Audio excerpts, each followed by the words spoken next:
আসসালামু আলাইকুম, ওয়েলকাম করছি রিয়াসাত আজিম। আমার ইউটিউব চ্যানেল ও ফেসবুক পেজ থেকে অন্য ধর্ম মতাদর্শে যারা শুনছেন সবার প্রতি আন্তরিক কৃতজ্ঞতা। খেলা দেখছেন, স্ন্যাক্স খাচ্ছেন এবং সেই স্ন্যাক্সের মজা বাড়িয়ে দিতে পারে Ruchi sauce and ketchup, hot tomato sauce, রসুনের সস, লাল মরিচের সস, অনেক ধরনের types of sauce and ketchup তারা প্রোভাইড করছে। মূল আলোচনায় ফিরতে চাই এবং সেই আলোচনার শুরুতেই আসলে একটা প্রশ্ন এবং একটা অতীত আমার মাথায় ঘুরপাক খাচ্ছে। দেখুন, বাংলাদেশ দলটাকে নিয়ে আমরা যে এত স্বপ্ন দেখি, বাংলাদেশ দল ভালো করবে, বিশ্ব দরবারে বাংলাদেশ ট্রফি উঁচিয়ে ধরবে, সেই স্বপ্ন দেখাটা শুরু হচ্ছে 2015 সালের আগে পরের যে সময়টা, সেই সময়টায় 15 বিশ্বকাপে মনে আছে বাংলাদেশ ইংল্যান্ডকে হারিয়ে দিল। 15 বিশ্বকাপে বাংলাদেশ ইংল্যান্ডকে হারিয়ে দেওয়ার পর কোয়ার্টার ফাইনালে গেল এবং অস্ট্রেলিয়া নিউজিল্যান্ডের সেই আসরে আমরা একটা অভাবনীয় জিনিস দেখেছিলাম। সেই সময়ের আইসিসির চেয়ারম্যানের দায়িত্বে যিনি ছিলেন, প্রেসিডেন্টের দায়িত্বে যিনি ছিলেন, আহমদ মুস্তফা কামাল, তিনি বাংলাদেশের প্রতিনিধির সাথে যখন অন্যায় হওয়া দেখছিলেন, তিনি সেই পদ থেকে রিজাইন করেছিলেন। অনেক বড় স্যাক্রিফাইস কিন্তু তিনি সেটা করেছিলেন এবং তার সেই ইন্টারভিউটা, এক্সক্লুসিভ ইন্টারভিউটা দ্যাট টাইম 2015-তে, এখন থেকে 9 বছর আগে, আমি রিয়াসাত আজিম করেছিলাম। বাংলাদেশ দল ভালো করছে সেই সময়েও বাংলাদেশের সাবেক বিসিবির সভাপতি এবং দ্যাট টাইম আইসিসির সবচেয়ে বড় কর্তা এই কাজটা করেছিলেন অন্যায়টাকে মেনে না নেবার কারণে। এখন কোনো ন্যায় অন্যায় হচ্ছে কি হচ্ছে না সেটা অন্য আলোচনা, কিন্তু বাংলাদেশ ক্রিকেট বোর্ড ক্রিকেটকে যেভাবে পরিচালনা করছে এবং এই পরিচালনা করতে গিয়ে যাদেরকে তারা নিয়োগ করেছেন, তারা পদত্যাগ করা তো দূরের কথা, আমি কোচের কথা বলতে পারি, ক্যাপ্টেনের কথা বলতে পারি, আমাদের বড় বড় স্টার সাকিব আল হাসানদের কথা বলতে পারি, ন্যূনতম তাদের মধ্যে সেই বিব্রতকর অবস্থা, লজ্জাকর অবস্থা, সরি বলার প্রবণতা কোনোটাই নেই।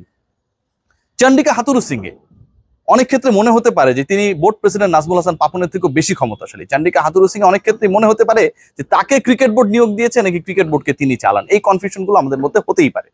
সম্পর্কটা কেমন সেটা আমার ট্যাগলাইনে আপনারা দেখেছেন, এ বাঁধন যাবে না ছিঁড়ে। একসময় একটা বাংলা মুভি হয়েছিল। বাংলা মুভির কিছু কিছু ব্যাপার থাকে যে নায়ক নায়িকা যাই ঘটুক না কেন তাদেরকে কেউ আলাদা করতে পারবে না।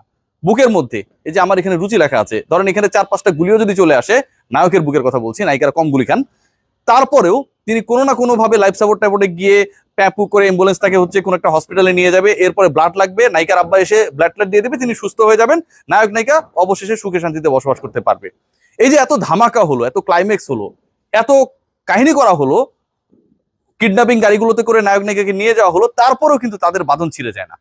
বাংলাদেশ দল এত বেশি পতিত হচ্ছে, লজ্জিত হচ্ছে, বিব্রত হচ্ছে, নেদারল্যান্ডসের বিপক্ষে যেই দলটা 50 ওভার খেলতে পারেনি, বিশ্বকাপে পরাজিত হয়েছে, 150 রান করতে পারেনি, যেই দল টি-20 ইতিহাসে প্রথম দল হিসেবে 100 ডিফিটসের এক্সপেরিয়েন্স লাভ করেছে এবং এই সময়টায় বাংলাদেশ দল সবশেষ টানা 3 টি-20-র 3টায় হেরেছে জিম্বাবুয়ে আর যুক্তরাষ্ট্রের বিপক্ষে, সেই দলের হেড কোচ যখন বহাল থাকেন, তাকে প্রশ্ন করার কেউ যখন থাকেন না, তিনি যখন একটা রাগী রাগী ভাব নিয়ে থাকেন এবং সেই ভণ্ডামির ভাবটাকে আমরা সিরিয়াস মনে করি যে তাকে কিছু বলা যাবে না। ওই যে থাকে না, বাসায় একটা ছেলে একমাত্র সন্তান হলে তাকে কেউ কিছু বলে না, ছেলেটা পাগল, ওর মাথা খুব গরম, এটা ওটা ভেঙে ফেলবে, ও সত্যি সত্যি একটা সময় যা খুশি তা করে।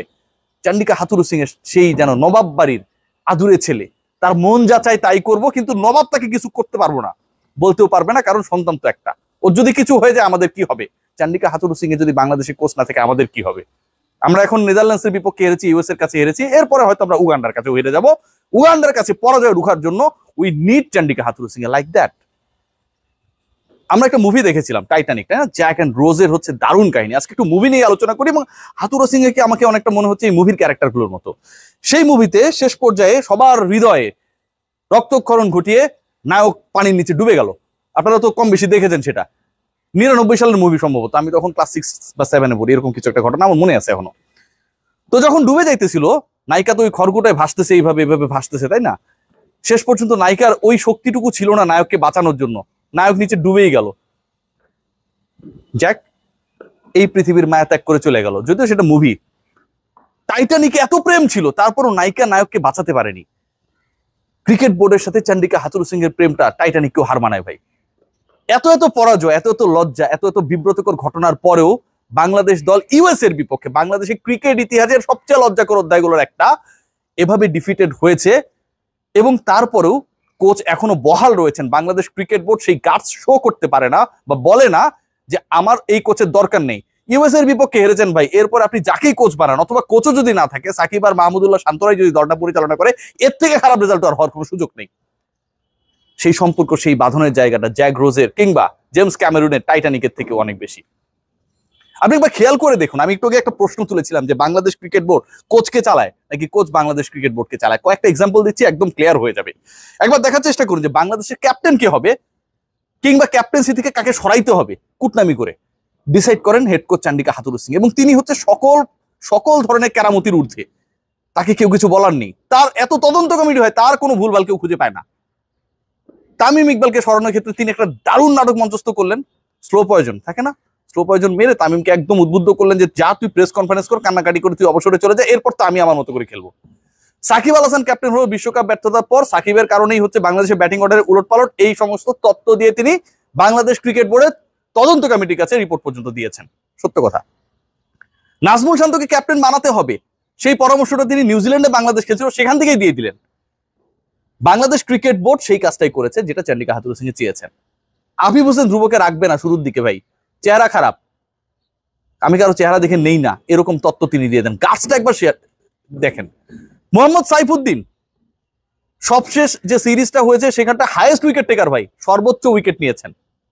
সেই মোহাম্মদ সাইফুদ্দিনকে বাদ দেবার ক্ষেত্রে তিনি বাধ্য করেছেন Bangladesh cricket board cricket operation selection প্যানেলকে, কারণ তার পছন্দের মধ্যে না, 15 তো দূরের কথা 17 সদস্যের দলের মধ্যে তিনি থাকবেন না।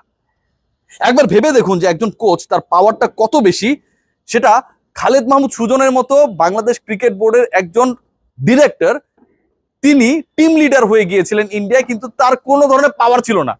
সুজন ভাই নানা সময় আমাদের সামনে যখনই এই আলোচনাটা হয় তখনই আসি। মাশরাফি বিন মুর্তজা আমাদের সাবেক একজন ক্রিকেটার বলেছেন যে মাশরাফির ক্যাপ্টেন্সিকে ঋদ্ধ করেছেন চান্ডিকা হাথুরু সিং এ।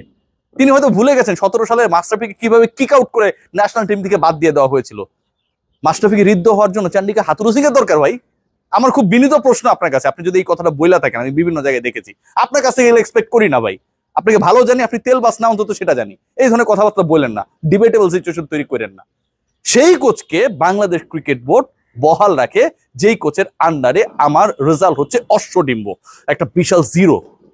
সেই কোচকে বাংলাদেশ ক্রিকেট বোর্ড বহাল রাখে, যিনি পুরো ড্রেসিং রুমের অস্বস্তির মূল কারণ।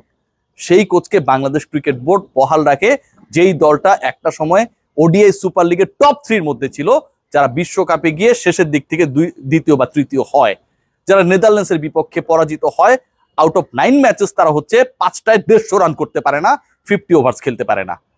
সেই কোচকে বাংলাদেশ ক্রিকেট বোর্ড এখন পর্যন্ত বহাল রাখে, যেই কোচের আন্ডারে ইউএস এর মতো দলের বিপক্ষে ইউএসএ তে গিয়ে বাংলাদেশ দল ভূপাতিত হয়, যেই দলের বিপক্ষে বাংলাদেশ 144 রান চেস করতে পারে না, যেই দলের বিপক্ষে বাংলাদেশ 154-55 রানের টার্গেট সেট করে, সেই রানটা ডিফেন্ড করতে পারে না, সেই কোচকে বাংলাদেশ ক্রিকেট বোর্ড বহাল রাখে। সেই কোচ তার পছন্দ মতো দল সাজান, তার কখনো মনে হবে যে আমি পারভেজ ইমনকে শুধু দলে ঢুকানোর জন্যই পরামর্শ দিব, এর বাইরে কোনো রোল থাকবে না, তারপর তাকে কিক আউট। তার কখনো মনে হবে সাইফুদ্দিনকে আমি কয়েকটা ম্যাচ খেলাবো এবং সবচেয়ে বড় প্রেশার ম্যাচটায় আমি তাকে এমন ভাবে হ্যান্ডেল করব যেখানটায় তার পারফরমেন্স বিবর্ণ হবে, এরপরে বাদ দেওয়ার জন্য আমার কাছে যথেষ্ট লজিক তৈরি হবে।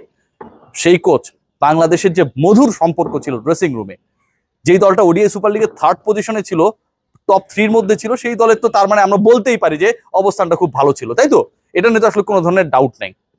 সেই দলের ক্যাপ্টেন যখন কান্না জড়িত কণ্ঠে আন্তর্জাতিক ক্রিকেটকে বিদায় জানান, তারপর থেকে এখন পর্যন্ত তিনি ক্রিকেটে ব্যাক করার মতো সেই গাটস, সেই ফিল, সেই অনুভূতিটা আসলে অনুভব করতে পারেননি। সেই কোচ, যেই কোচ এই মুহূর্তে যে দলের দায়িত্বে রয়েছেন, সেখানকার অন্যতম নির্ভরযোগ্য ব্যাটার তার সাবেক সতীর্থ কিংবা তার সিনিয়র একজন ক্রিকেটারকে কৃতজ্ঞতা প্রকাশ করে ফেসবুকে পোস্ট দেওয়ার 1 ঘন্টার মধ্যে সেটাকে ডিলিট করতে বাধ্য হন, সেই কোচকে বাংলাদেশ ক্রিকেট বোর্ড বহাল রাখে। এর থেকে দুঃখজনক আর কি হতে পারে? এ বাঁধন যাবে না ছিঁড়ে। হাথুরু সিং এর মধুতে আসলে কি রয়েছে, কোন উপাদান রয়েছে, সেটা বোঝা খুব মুশকিল। দিন শেষে সাফল্য ব্যর্থতার প্যারামিটারই বাংলাদেশ ক্রিকেটের পারফরমেন্স নির্ধারিত হবে। সেই জায়গায় যখন আপনি লাস্ট 4 ম্যাচের 3টাতে বাজেভাবে পরাজিত হন এবং 3টা পরাজয়ে আপনাকে সাথ দেয় যখন ইউএসএ বা জিম্বাবুয়ের মতো দল, তারপরেও যখন আপনি ওই রাগী রুদ্রমূর্তি নায়িকার বাবার মতো একটা ভাব নিয়ে থাকেন, ঠিক তখন কোন নায়ক এসে বাংলাদেশি ক্রিকেটকে উদ্ধার করবে ভাই আমার জানা নেই। আপনাদের যদি জানা থাকে কমেন্ট বক্সে জানিয়ে দেবেন। আর খেলা দেখার সময় যদি খারাপ লাগে বেশি, স্ন্যাক্সের সাথে Ruchi sauce and ketchup use করবেন। Take great care.